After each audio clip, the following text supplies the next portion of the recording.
చేయట్లేదు. ఈ దశలో అవన్నీ కామెంట్ చేస్తే గనక కేసు తదుపరి వ్యవహారం మీద ప్రభావం పడుతుంది కాబట్టి ఆగుతున్నాం.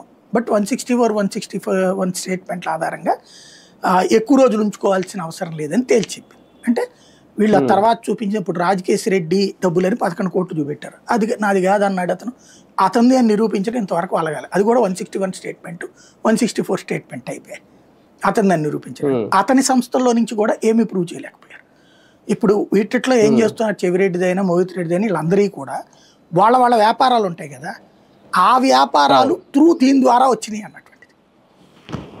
అట్లాగే సాధారణంగా వీళ్ళు ఏం చేస్తుంటారంటే ఈ డబ్బులు ఒకేసారి, ఇప్పుడు ఫర్ ఎగ్జాంపుల్ మన దగ్గర ఒక 10 లక్షల రూపాయలు ఉందనుకోండి, ప్రాబ్లం లేదు. 20 లక్షల రూపాయలు ఉందనుకోండి, మనం 30% ట్యాక్స్ కట్టాలి.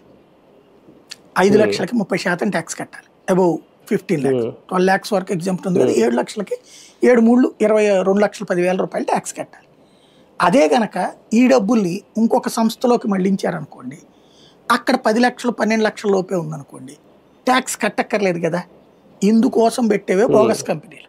సాధారణంగా సూట్ కేస్ కంపెనీ వీళ్ళే వీళ్ళ మనుషులు వీళ్ళతో పెట్టిస్తుంటారు. అవి ఏంటంటే పన్ను ఎగవేతకి వన్ ఆఫ్ ద సాధనాలు. ఎథికలా అనెథికలా, ఎంత పన్ను రైటా రాంగా, ఈ చర్చ ఎప్పుడూ నడుస్తుంటుంది.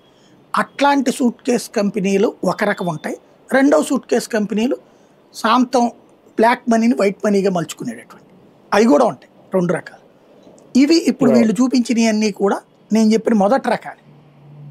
అంటే సూట్ కేస్ కంపెనీలో 2 రకాలు ఏంటంటే, ఏ దుబాయ్ నుంచి డబ్బులు వస్తాయి అకౌంట్లోకి, అవి ఆ తర్వాత ఇక్కడ